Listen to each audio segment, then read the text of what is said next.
Naka-obstruct na sa bangketa. Meron pang barrier dyan, kalsada. Naku, yari na naman mga batang Maynila. Isa na namang naispatan na nakatayo dito sa bangketa. At ito matindi, nilagyan pa ng harang sa harap. Ang next serye na pupuntahan natin ngayon, dyan sa Recto, sa Benavides. Ito naman yung kinoment ng concerned citizen natin. Yung itinayo daw doon, nasa kalsada, sa bangketa. Naku, dumadami na pala ito. Mga abuti ng ilang taon to bago masaayos na. Dito naman sa may area ng Binondo, inuunti nang inaayos yung mga spaghetti wires. Okay, pakita ko lang sa inyo Ano. So marami pang mga next spots yan yung kailangan ayusin. Yung mga extra wire dyan tulad ng sa internet, cable, yan yung binabaklas nila. Kasi yung iba dyan parang nakisabit na lang. Basta-basta talaga yan. Ito ng dito, di ba? May Dragon Lampos. May casino din pala sa area na to. So punta natin sa Recto tapos pa niyan, Benavides. Tingnan natin yung itsura ng Panamanton Hall, no? Sakit sa mata talaga pag tingnan mo yung mga spaghetti bar, di ba? Yung mga iba dyan sinuksok na lang. Tinatanggal nila doon yung hindi sangayon sa kasi daanan ng kuryente lang yan Dagdag pa niyan, abala. Tingnan mo, ang dami Parang dinaan na lang dyan, no? Iba kasi dyan, mga dead wire na tinatawag nila Malapit na rin matumba yun. Walang pa dito sa Recto.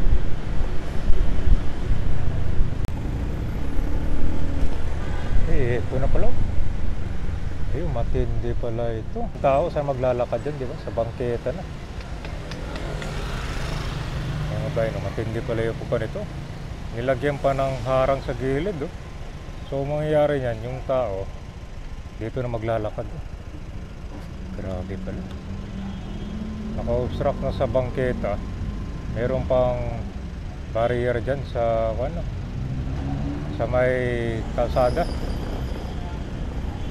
Grabe pala to. Matindi pala to.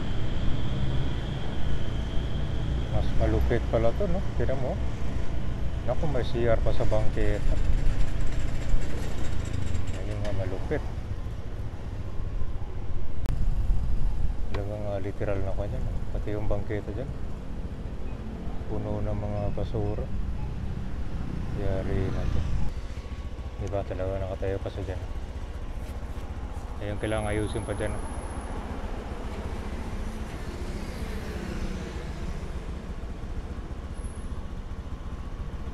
Nilagyan pa ng barrier dyan, sumaspan pa. So ang mangyayari niyan, yung mga tao dito na lang sila maglalakad sa kabila para makatawid. Natin dito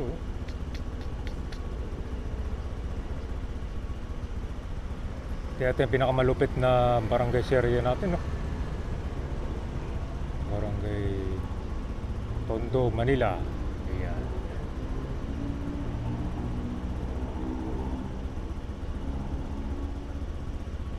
Yan, maluwag. Dapat ganyan, no?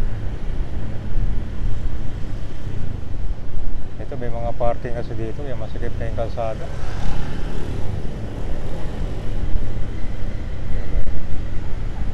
Naging abala din yan sa mga sakyan Imbis daanan ng mga sakyan Naging ko na lang siya, parkingan. Grabe, two-way parking pala dito. Yan yung malupit. Nilalagyan na lang sa inyo, no parking. Kanyang-kanyang pwesto na.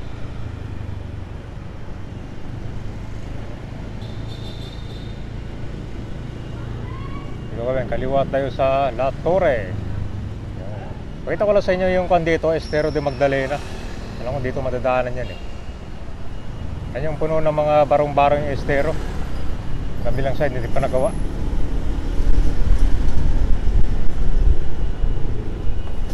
Pag tinanong mo naman yung mga nakatira doon, gusto na nilang lumipat. Kaya lang malayo kasi. Sa Bulacan, Cavite. Siyempre gusto nila dito sa Manila lang para malapit kasi nandito na yung hanap buhay doon nila. So, quick update lang tayo dito. Ito may kuha ng pumping na pala. Sabi na rin from progress. Yan o. So dati puno ng mga barong-barong yan dito. Na-demolish na yan. Yan.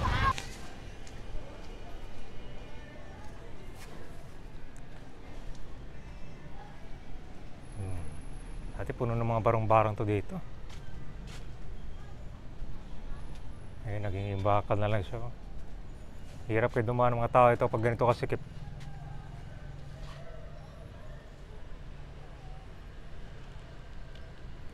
Ito, dito dumadaan yung basura pag nahakot. Dito yung babagsak. Parang conveyor. And so para sa kabila yun, marami pang mga kanya bahay. Pakita ko na sa inyo. Kita dito. Yan o. May pa mga bahay dyan.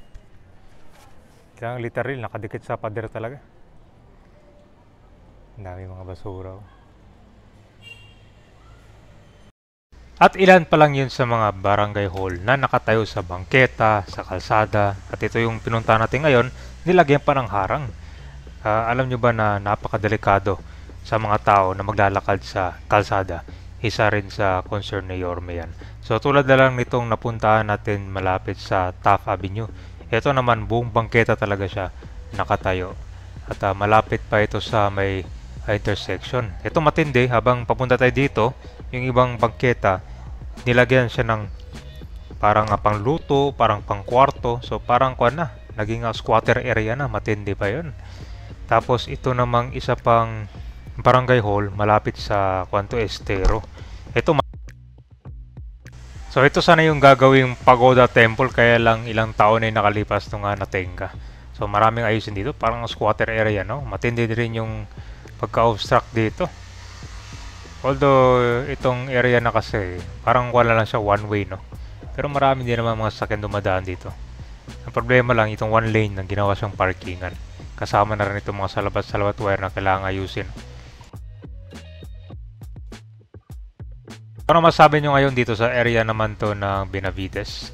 Ito kasi sinent ng concerned citizen yan. So pinunta natin at tinignan at surprising nung makita natin. So sa mga meron pang alam dyan na mga ganitong scenario din, comment down below lang at ikutin natin sa Manila yan. So hindi lang sa district na to, marami pa yan dito ang kailangan ayusin.